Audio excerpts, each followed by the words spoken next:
So yeah, third time I'm back. But I've made a mistake. I made a mistake when we announced this talk. When we announced this talk, we said that I'd be at SimCon and send in your questions. We didn't say please make them questions about VoIP or telephony or something like that. So to the first person who kindly sent in a question, what is my favourite animal? We're not doing this next year. It's a zebra, okay? Because, hey, I like to give you a black and white answer. I picked a zebra. It could have been a panda. Then you just have to grin and bear it. The next question, I think, was someone who hated me. What role does blockchain have to play in telecoms regulation? Yeah, no. No, it really doesn't. Although I did see voice over blockchain protocol. Are any of you responsible for this? Apparently, a technology to allow you to communicate using the blockchain protocol. Now, I understand it can only do, at the moment, when you look at the blockchain behind Bitcoin, a really limited number of transactions per second compared with what you need for VoIP. But someone out there, voice over blockchain protocol, and of course, Ofcom. Ofcom would like to use blockchain, or is consulting on the use of blockchain, to manage telephone numbers. Oh well. What I came to talk about today, there are three things we're going to talk about. One is general conditions based, one is law enforcement assistance based, and the last, I'm afraid, is Brexit. It was a toss-up. Do I talk about Brexit or coronavirus and what it might mean to you? We've gone with Brexit, but happy to take questions more broadly. General conditions. Ofcom has updated them. If you don't have an updated set to hand, they were updated on the 17th of February this year. You can scan this QR code, that will take you straight to the PDF of the new general conditions, or just go onto Ofcom's website. It's worth taking a look because the changes are quite substantial. So if you don't have a copy of these to hand, go and get hold of them and have a look through. The main change I wanted to talk about is customer notifications. Have any of you picked up on this or started implementing this? Some hands coming up, some not, some heads in hands. Customer notifications, two types that have now become mandatory. They became mandatory on the 14th of February this year. So we're talking about something that's already in force, something Ofcom's already expecting you to be doing. So if you're looking at this thinking, this is a bit new, now would be a great time to jump on it. Two types of notification. End of contract notifications for your customers and best tariff notifications. Now I say end of contract notifications, it doesn't actually mean the end of the contract. They're very much not the end of the contract. These notifications kick in if you have come to the end of a fixed commitment period and the contract carries on going. It very much doesn't apply at the end of contract, but Ofcom's called it end of contract notifications, so I will stick with that, even though that's not quite what they mean. Okay. And an end of contract notification obligation kicks in. You have to notify your subscriber if they have a contract with you for a NUM machine-to-machine public electronic communication service, for example, PSTN connected VoIP. That contract has a fixed commitment period. You've locked them in for 6 months, 12 months, 24 months. And after that, the contract carries on going. It automatically renews or it carries on going. If you meet those three conditions, you have to send an end of contract notification to them. You have to do this before the end of the fixed commitment period. You have to send them the notification before the contract ends that period and starts running on. You've got to send it in a durable medium and in a prominent manner. You've got to send it separate from any other community. It's as if they don't trust you. You've got to send it separately from any other communication. You can't just tack it on the back of an invoice or something like that. And it has to contain the things that are specified by Ofcom. What is a durable medium? It includes paper, the stuff you print your emails out on.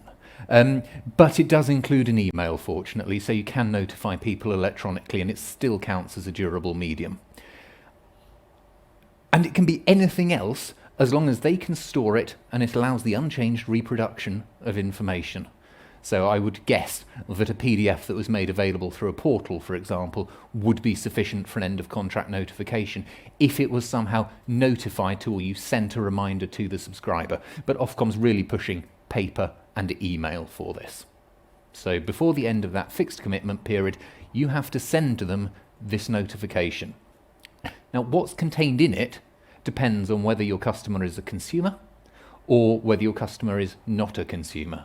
Consumers get the most protection, non-consumer customers, business customers, get some protection, but they get less. I won't go through everything that is in there. When you get your copy of the general conditions, do have a look at it. General condition 1.11a to L sets out the number of things that you've got to include. Ofcom has also produced some guidance. If the general conditions isn't enough, they've produced some guidance on what the general conditions means. It's really important for this one that you do read the guidance, because unfortunately what's in the guidance isn't always the same as what's in the general conditions. I think that's hugely unhelpful, particularly because some of what's in the guidance really gold plates what's in the general conditions. The general conditions say one thing and the guidance says, but what we actually mean is this, this, this, this and this. Ofcom needs to enforce the general conditions. But you can suspect its starting point will be, have you complied with our guidance? So you really should read the two in conjunction here. For one example, C 1.11k, you must include in your end of contract notification details of the options available to the subscriber at the end of the fixed commitment period. Okay, fair enough. You can think about what would happen. But when you dig into the guidance, it says that Ofcom expects that when you send that information, you will tell them that they can switch to a contract with a competitor. Why would you think, reading the general condition, details of options available, that means Ofcom expects you to mention you could switch to a contract with a different communications provider? It only came in on the 14th of February. We've yet to see how Ofcom will enforce it. We've yet to see whether they will take action against a provider who doesn't mention that, well, you could, of course, go elsewhere to get your service. I don't fully understand why, if that is something Ofcom insists on, that is not in the general conditions itself. That looks like such a major thing to ask a company to do to promote their competitors that it really should be in the general conditions itself. So we don't know how Ofcom will enforce it, but that is what's in their guidance. So take that into account when you're drafting your end of contract notification. You've got to provide information about your best tariffs. In its guidance, Ofcom suggests there are 5 things that you can promote depending on the circumstances. So you don't have to promote tariffs that will be completely inconsistent with the customer's usage, for example.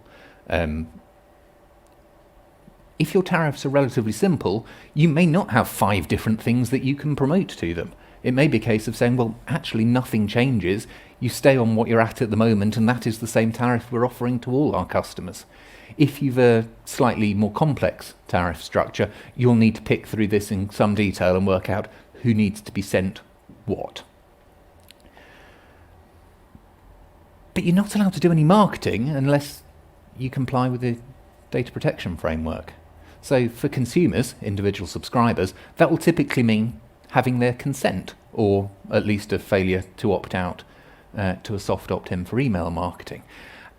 How these two reconcile isn't straightforward. Under the general conditions, you've got to send your best tariff information, but you're not allowed to do marketing. Ofcom has included some example communications in its guidance, and it's had the Information Commissioner's Office look at them.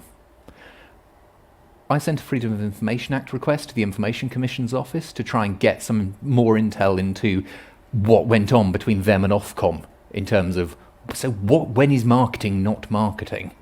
I didn't get anything particularly useful back beyond what was in the guidance, so do look at the Ofcom guidance. You could also, if you were really concerned, go back into the consultation document. There's some stuff from the ICO in there. If you were to stick closely to what Ofcom says in the guidance, I would like to think you'll be fine. If you push it too much, you put it in too marketing-y language, or you try and tailor it too much to the customer, you potentially run into problematic territory.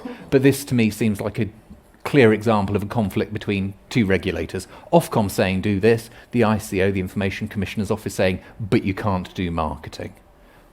We will have to see how that pans out, but my suggestion, stick closely to the Ofcom guidance so that if the Information Commissioner's Office does get in touch, you can say, look, we're really just doing what Ofcom's told us to do, and we thought that that was all okay with you. So for consumers, go and check the general conditions, C111 A2L, and that sets out the list of things you need to cover. For non-consumers, it's far more limited. You've just got to say, well, when the contract ends, or when the fixed commitment period comes to an end, rather, how can they terminate if they want to? And again, that best tariff information. So there's less, but there is some of that complexity. Any questions on end of contract or end of fixed commitment period notifications? Yeah. Sorry, is there a guideline on how long we have to give them before the actual? Who's asking the question? Sorry, Mike coming in. Sorry, I was saying if there's a, say for instance you require 3 months notice before the end of the contract, is there a guideline as to how much notice we have to give the consumer before the contract ends? I would need to look at the guidance to see whether Ofcom specifically guides you on it. It would seem a reasonable rule of thumb to say that if you require them to give 3 months notice, Ofcom would expect you to have notified the customer in advance of those 3 months, rather than saying, aha, with 2 days to go, oh, you should have terminated 2.5 months ago, or whatever it was. But I'd need to check the guidance for the detail on it. Good question. Any more on end of contract notifications? Out of interest, how many of you have implemented this for your customers so far? I think it's flown under the radar in quite this doesn't just apply to VoIP providers, this applies to telephony providers, internet service providers, anyone who provides a public electronic communication service other than a machine-to-machine service. Although they consulted about it last year and it came in on the 14th of February, not many people I've spoken to have picked up on this and implemented it, so now would be the time to jump on that. If Simon throws the mic in. Okay. Thanks. Just wondering, does this include any sort of telephony service provided, whether it's bundled, not bundled with other features, for example? So what were the features you had in mind? Branded? So, I mean, we provide telephony as part of our service. You know, we offer a sort of SaaS product that includes telephony to route calls, do marketing information tracking and so on. If your service is a public electronic communication service, it's in scope. If it isn't, it's out of scope. Whether any particular service that you provide falls within that or not, you'd need to look specifically at what it is that you're doing. It maybe you can say this isn't fundamentally a communication service. If it includes PEX elements, it includes some sort of communications capability, I suspect Ofcom would say it falls in scope. But that would be one to dig at, and what you're looking at here really isn't just this general condition. You're looking at typically how much of the general conditions applies to my service. Is it a public electronic communication service? Is it something Ofcom's interested in or not? If you complied with other parts of the general conditions that related to PEX, it will probably make sense to take a consistent approach here as well.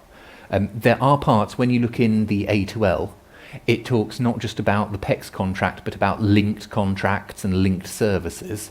That may be of particular relevance if you sell some VoIP stuff and then you can bolt on other bits. Where it also applies as if you're in a sort of an ISP world where you sell a connectivity service and then a copper pair or a fixed line under it, but under two separate agreements. Depending on what you're doing, you may need to look at the detail of the linked contracts provisions as well. Okay, thanks. I think we need to look at PEX. Thank you.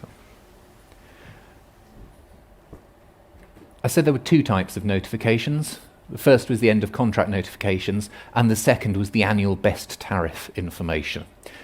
The end of contract notifications requires PECs, fixed term, contract continues after the fixed term. The annual best tariff information basically covers everyone else. So you have to send an annual notification to a subscriber if, again, they have a contract for non-machine-to-machine electronic communications, a public electronic communication service, and that contract is not subject to a fixed commitment period. So if they buy and it's simply a rolling contract but they can terminate at any time, you don't have to send the end of fixed commitment period, the end of contract notification, but you do need to send the annual best tariff information. It's much the same, but a little bit simpler. Have a look at General Condition 116 to 121. That sets out what you need to do, but fundamentally the system that you build for one will be largely reusable for the other. It's just a slightly different trigger for sending it and a slightly smaller subset of information in it. So I won't dwell on it. The harder one, the trickier one to do is end of contracts. Yeah. Sorry, Mike. Hang on, wait for the mic. Can you hold the mic quite close so they can pick it up on the stream? Got it. Might be a silly question, but like the end of contract notifications where they expect you to put in that you can change provider, in the best tariff, we don't have to say that best tariffs may be available with other providers or anything like that, do we? You'd have to look. I don't have the general conditions open in front. I made this mistake last year. I don't have the general conditions open in front of me. I'm happy to take a look. If it does say that, it's definitely not in the general conditions itself. It's in Ofcom's guidance. Okay. And if we skip back to where was it? Content of notifications. I have a feeling that was the guidance on best tariff information. That was details of options available, not specifically about the best tariff. Best tariff is about your own tariffs, not competitors' tariffs. So I think you probably escaped from that, but I'd need to double check it against the general conditions. I think you escape that for annual best tariff information. Ofcom put this in a world where, a bit like your insurance, you just let it run and run and run, and the price creeps up and up and up. Whereas if insurance companies had to write to you and tell you, did you realise you could get the same product a lot cheaper from us? Yeah. Okay, then I'll ring you up and switch. That's what they want for the communications world as well. So I don't think you have to say what others might be able to sell for the annual best tariff information, but I'd need to check general conditions. All right, thanks. Any more on contract notifications before I jump on to the next bit? Last year, for those of you who were unfortunate enough to hear me then, I introduced the Cloud Act. Things have moved on a bit, so I will mention it briefly, but it will only be a relatively brief thing. The Cloud Act is a change to the surveillance framework under UK law and under US law. I've talked a bit about the Investigatory Powers Act before. This is separate to that, but if you're familiar with obligations to support law enforcement, this probably won't come as a particular surprise. The challenge that particularly the UK government, but many other governments around the world has, is they want to get hold of data relating to social media users to investigate serious crime or threats to national security. The problem they have is that most of these providers are based outside the UK and so may not be responsive to demands from UK law enforcement agencies for access to data. So even though we say our law applies internationally, it applies extraterritorially to someone providing a service to a user in the UK, the service provider may not be that amenable to helping out the UK government or UK law enforcement agency. But the government still wants access. And the US decided, well, we can probably help with this if we can get a bit of a quid pro quo. So the US passed a piece of legislation, the Cloud Act. And the Cloud Act breaks down barriers under US law, allowing US providers to provide information to overseas law enforcement, as long as the country that's requesting it also is willing to provide assistance to US law enforcement requests. So that's the bit that could potentially bite on you. It is possible that now that the UK and the US have entered into what we call the executive agreement, the bit that says, well, we'll break down our laws and let your law enforcement ask information of our providers if we do the same, will let US law enforcement agencies ask questions directly of UK providers. So in practice, what this means to you, requests will come directly to you from a single point of contact in US law enforcement. There's a bit of arguing at the moment over quite which entity will be that single point of contact, but it should all come from one point of contact directly to you. You're going to have to work out, do you have a legal obligation to respond to this overseas US-based single point of contact's demand? Is the US law they're coming under directly binding on you as a provider in the UK? You then need to work out how you comply with data protection law in providing someone's personal data over to the US. Now, the Home Office says, that's going to be really easy. I'm less convinced. You then send your response directly to the single point of contact in the USA. Some of you may have had similar type of requests in the past under mutual legal assistance treaties. In that case, the US, let's take US as an example, the US law enforcement agency contacts a UK agency and the request comes to you through the UK agency, just as it would under the Investigatory Powers Act. You reply to the UK agency and it gets routed back through to the US that way. You may never know that what you've responded to is an international MLAT request. The big difference under the Cloud Act is it would come directly to you and you'd respond directly to them. Now, I don't know whether any of you have had to try and implement an interception warrant. Please don't put your hand up if you have. But if you had, then there are technical challenges on how you're going to do that and how you're going to do that in a sufficiently secure manner, how you're going to keep the latency down so it's real time, and so on. I have no idea how this will work in practice if you're trying to provide a targeted interception capability to some endpoint in the US. I don't think the infrastructure is there for that. I don't think the infrastructure is there to communicate securely about it with the US authorities. So there are a number of outstanding issues. How on earth do you know that the person who's emailing you claiming that they're from this authority in the US is actually someone from an authority in the US? If you deal with requests from UK authorities often enough, you will have a mechanism for verifying that the person asking is a person authorised to do so. Unclear how that will work if you're trying to get requests directly from the USA. How do you transmit your response securely to them? Probably not too difficult when it comes to the transmission of communications data, where you can bundle it up and send it over to them somehow. For targeted interception, I have no idea how that would work, let alone how it would work securely. If you give that information across, are you going to have to go over to the USA and give evidence before their courts? It may not be something you've had to do over here. Typically, the process for statementing, giving statements to the courts for UK communications data acquisition, is relatively straightforward, and it's really, really rare to be called to court to discuss your statement over this. In the US, things are rather different. I've had to look at a number of statement requests for US-based requests, and what they ask is fundamentally different, and they're not always statements that I thought communications providers would be comfortable giving, particularly if it could then see you on a plane over to the US to be cross-examined over what you've done. And last of all, although the Home Office says compliance with data protection law, that'll be quite easy, public interest, I'm not sure it is that easy, and when you look at the fines that could be levied on you under the GDPR for getting it wrong, it puts you in a rather invidious position. The only saving grace I have for you on this is that I doubt you'll see many. There are loads of people using social media based with companies in the USA. It's clear that there are going to be lots of requests coming from the UK to the USA. It's less clear that there will be many requests coming in.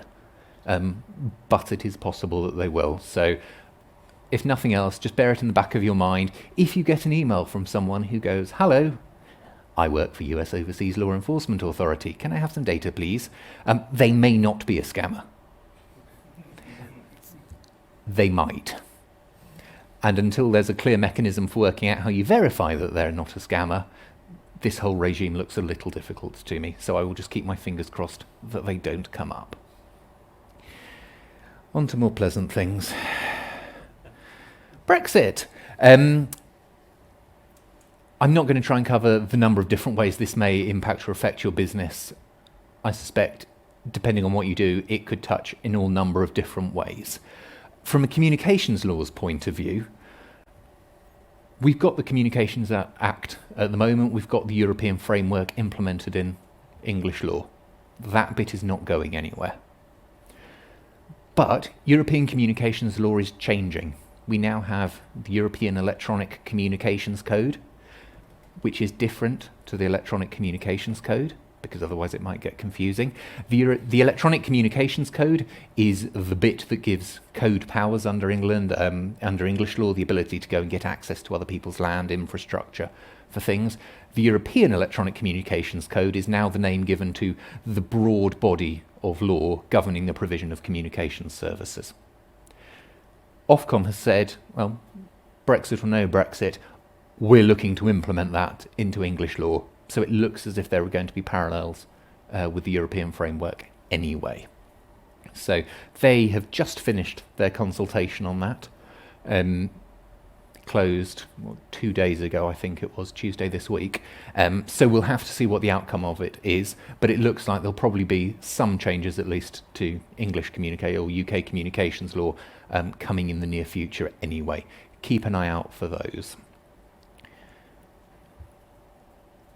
This may be a silly question. Did any of you read Ofcom's consultation on implementing the European Electronic Communications Code?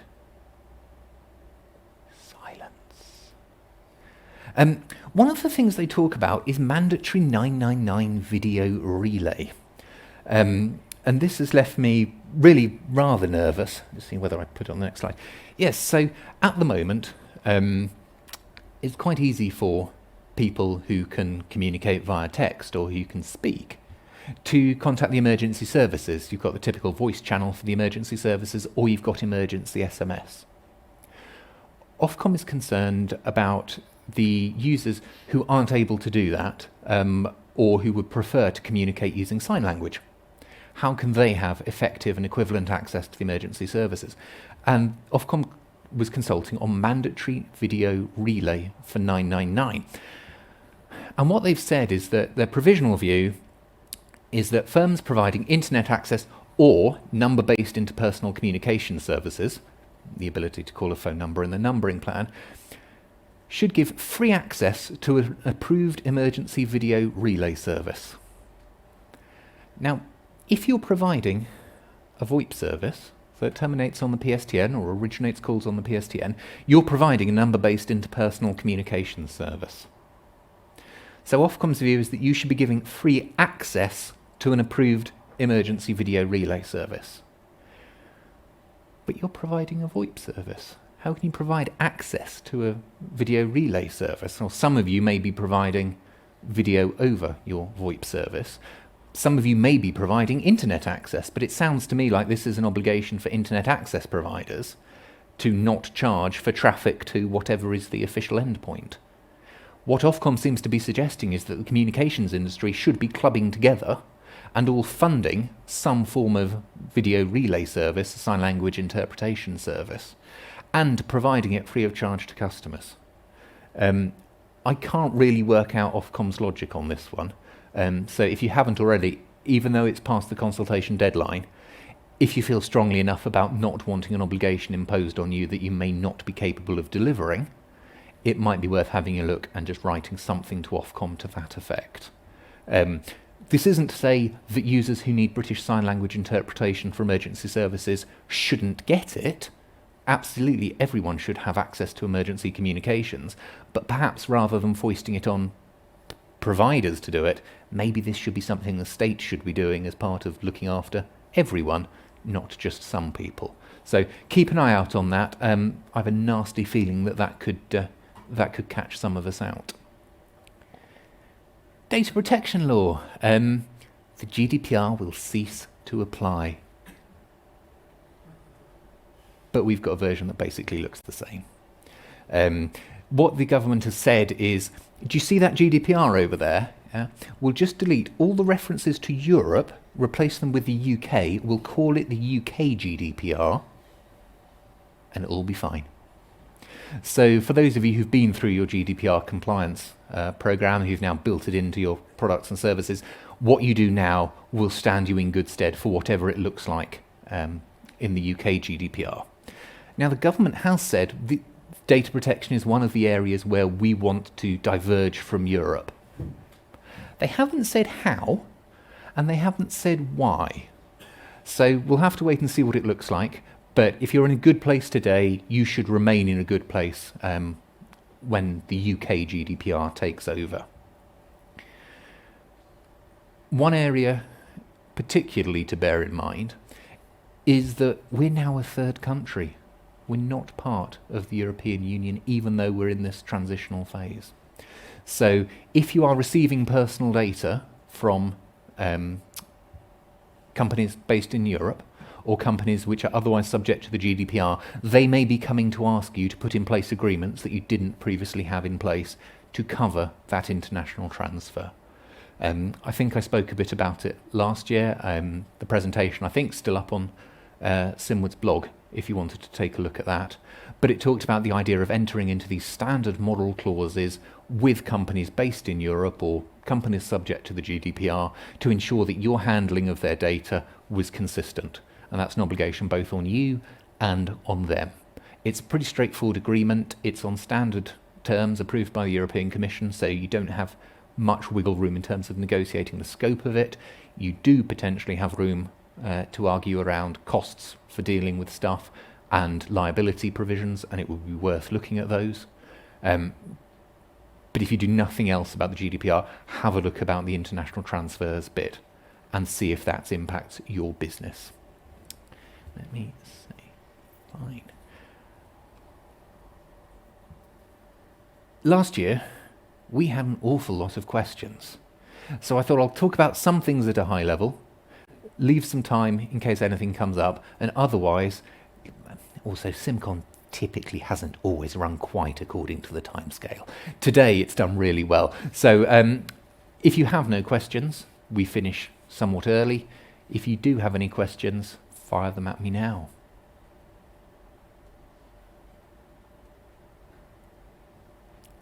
Excellent. Neil? Oh. Jared. Besides the three areas that you covered in your presentation, is there anything else that you can think of that's kind of interesting that we should keep our eyes on for the next year or so, looking forward?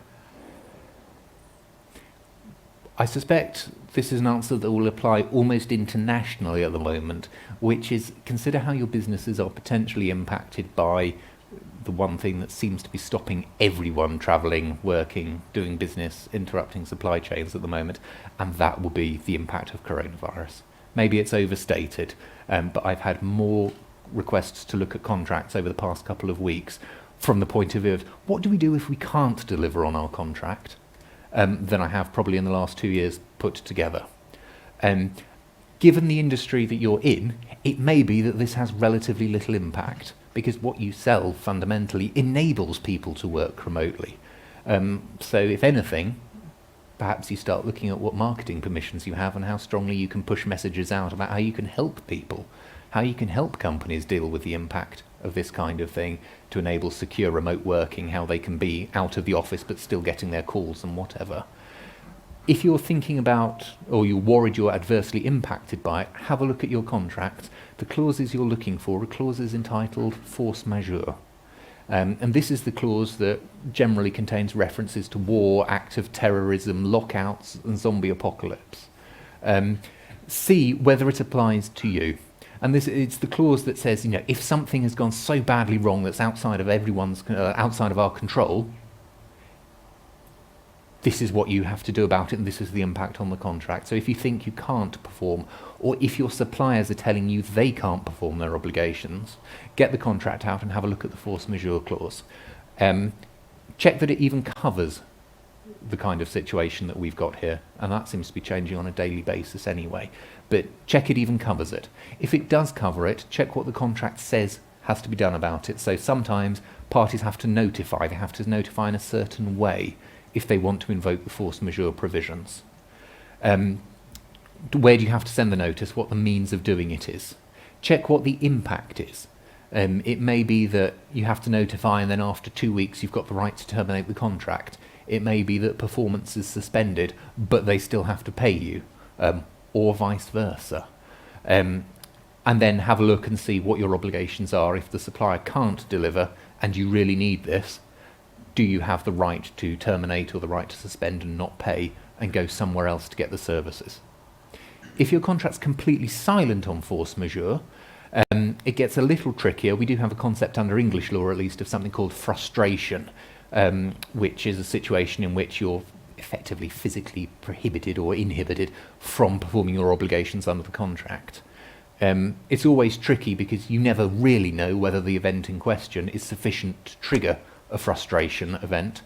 It might be, but if this is the kind of thing you're worried about, loads of people are writing about it now, but the first thing is always get hold of the contract, see what it says, and the bit you're probably looking for is the force majeure clause, as well as any general clauses about termination or suspension. Other than that, keep an eye out for what Ofcom continues to propose. It will be interesting to see when it goes through the European Electronic Communications Regulation and what it's actually going to be imposing on providers, see what the outcome of the consultation is. That may dictate what communications law is going to look like in the UK for potentially the next 5 or 10 years. So that will be important. Other than that, nothing particular comes to mind. So thank you, Jared. Good question for me on that. Daniel? Let me just give you the mic. Being on the other side of the channel, back to Brexit, any consultation on like what would be like a proposal for a deal in terms of, I don't know, roaming, interconnect with the European, or it's anything that's shaping around in terms of getting a deal? So there are two things I think on that. First, the UK government said it's going to be excellent. I'm reassured. The second is that it's published some specific guidance about telecommunications in the event of Brexit, and it says nothing to see here. So honestly, if that is somewhere on the agenda, there's nothing particular that's been published at the moment. Most of what we've seen is the extent to which providers in the UK are going to stop offering free roaming or roaming in line with the current roaming regulation. And I think most providers have said, well, we might be allowed to do that, but we've no plans to do it at the moment. In terms of interconnect and things like that, I haven't seen anything. And the government's sort of guidance on what happens, the implications for telecommunications, is quite literally nothing to see here. We'll have to wait and see, unfortunately. Okay. I need the German government to be excellent at that. The guidance that we've seen come out of European institutions has typically been a little clearer and a little more robust than what we've seen come out of the UK government. But yes, it will be interesting to see what the different regulators have to say in particular. Seen very little out of Ofcom. If there has been something out of Bundesnetzagentur, I haven't seen it.